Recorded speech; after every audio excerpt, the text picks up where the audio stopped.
کھانے کی چیز ہے، وہ کھانے کی چیز ہے جس سے جسم بنتا ہے، وہ پاک ہو. حتیٰ کہ اس حیثیت سے اللہ کے رسول صلی اللہ علیہ وسلم یہ بات کو ذکر کرتے ہوئے صحیح مسلم کی اسی روایت کنٹینیو، ثم ذکر الرجل، اللہ کے رسول صلی اللہ علیہ وسلم کہتے ہیں کہ پھر ایک آدمی کا ذکر کیا، یطیل السفر اشخص اغبر، بہت لمبا سفر کر کے، غبار آلود، گرد سے اٹا ہوا، پریشان حال، بہت لمبا سفر کر کے حج بیت اللہ کے لیے یا عمرے کے لیے پہنچتا ہے. ہاں بہت لمبا سفر کرے، گویا کہ ہندوستان سے جا رہا ہے کوئی بندہ. 15 دن ہوتے تھے اس زمانے میں شپ میں. اس سے پہلے تو زمانے میں راستہ ہی نہیں تھا، بس جو جاتا تھا وہ زندگی کا آخری مرحلہ ہوتا تھا، سلام علیک سلیک کر کے نکلتا تھا. کوئی واپس آیا تو آیا، کوئی نہیں آیا تو نہیں آیا. ہم لمبا سفر کر کے، اشعث اغبر، پیاسا، پراگندہ بال، گرد سے اٹا ہوا، لمبی مدت سفر کر کے کہاں پہنچا ہے؟ وہ بھی اس مقام پہ پہنچائے جہاں دعائیں رد نہیں ہوتی، حرم کعبۃ اللہ. پھر کیا ہے؟ پکارتا ہے یا رب یا رب، اے اللہ اے اللہ، دعائیں شروع کرتا ہے. لیکن کیا کہ حال کیا ہے اس کا؟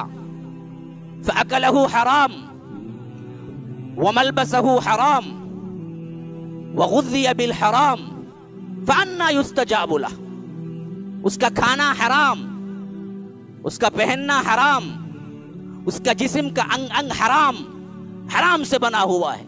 فَأَنَّا يُسْتَجَابُ لَهُ. پھر اللہ تبارک و تعالی اس کی دعا قبول کیوں کرے گا؟ حرام سے دعا قبول نہیں ہوتی. آج دیکھ لو، آج دیکھ لو اس فلسفے کو اگر سمجھنا ہے، اس حدیث کو آج دیکھ لو. کتنے حج، کتنے عمرے، کتنی عبادتیں لوگ کر رہے ہیں، ایک دعا قبول ہو رہی ہے، ایک دعا. ہر ایک کی شکایت یہی ہے، مولوی صاحب کتنے سال سے دعا کر رہا ہوں، مولوی صاحب دعا قبول نہیں ہوتی ہے. کیسے ہوگی؟ حرام سے بنا ہوا ہے. پہننا حرام، کھانا حرام، جسم کا ٹکڑا ٹکڑا حرام، حرام کی سانس، حرام کا جینا. کیسے قبول کرے گا اللہ دعا؟ دعائیں قبول نہیں ہوتی. آج کی دنیا میں اگر کسی کی دعا قبول ہوتی ہے تو یاد رکھو وہ واقعتاً اللہ کا ولی نہیں ہوتی. لیکن پریشان حال ہے بندہ، کب سے دعائیں کر رہا ہوں. اس زمانے میں مستجاب الدعوات کے نام سے لوگ مشہور تھے. کیوں؟ اتنے پاکیزہ تر تھے. ہاں اتنے پاکیزہ تر تھے کہ ایک ایک بھی دعا کے لیے ہاتھ اٹھا دے تو ادھر کی دنیا ادھر ہو جاتی تھی. کیوں؟ تھے اتنے پاکیزہ لقمہ کھانے والے. صدیق اکبر جیسی شخصیت جن کو اللہ کے رسول نے ایک ایک نہیں، دو دو نہیں، تین تین نہیں، چار چار نہیں، کئیوں مرتبہ کہہ دیا کہ تم جنتی ہو، تم جنتی ہو، تم جنتی ہو. ان کو کیا احتیاط کی ضرورت تھی؟ جو غلام لا کے انہیں کھانا دیتا تھا ہمیشہ پوچھ کے کھایا کرتے تھے، حلال کمائی سے لائے ہو نا، اس میں کوئی چیز حرام تو نہیں ہے. حالانکہ صدیق اکبر کا زمانہ، کہاں سے حرام کمائی ہو سکتی ہے؟ یہ غلام خود گھر کا غلام ہے، وہاں حرام کمائی کیسے ہو سکتی ہے؟ لیکن ہمیشہ پوچھ کے کھایا کرتے تھے کہ کھانے میں کوئی چیز تو نہیں ہے جو حرام ہے. جب تسلی ہو جاتی تو کھاتے تھے. ایک دوپہر کھانا لایا، سب بہت زیادہ بھوک تھی، کھا لیا. غلام نے پوچھا کہ خلیفۃ المسلمین ہمیشہ پوچھتے تھے، آج پوچھا نہیں؟ کہا کہ ہاں جی بہت زیادہ بھوک تھی، کھا لیا، بتاؤ اب پوچھتا ہوں کہاں سے لائے؟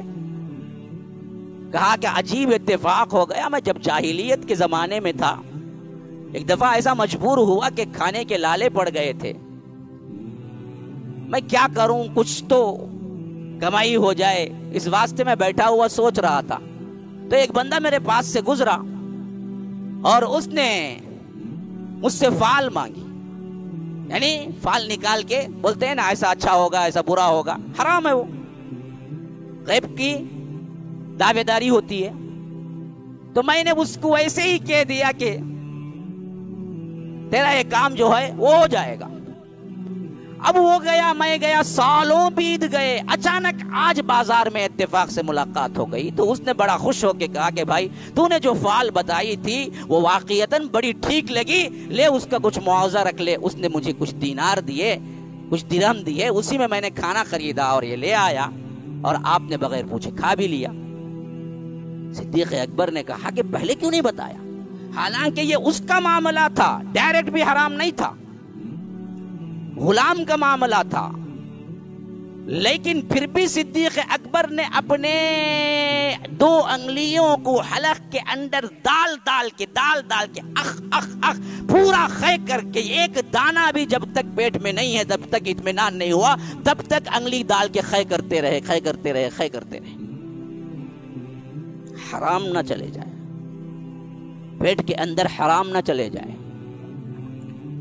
صدقے کے سیب آئے ہوئے تھے، اللہ کے رسول کے خاندان پر کیا ہے، زکوٰۃ حرام تھی، صدقہ حرام تھا۔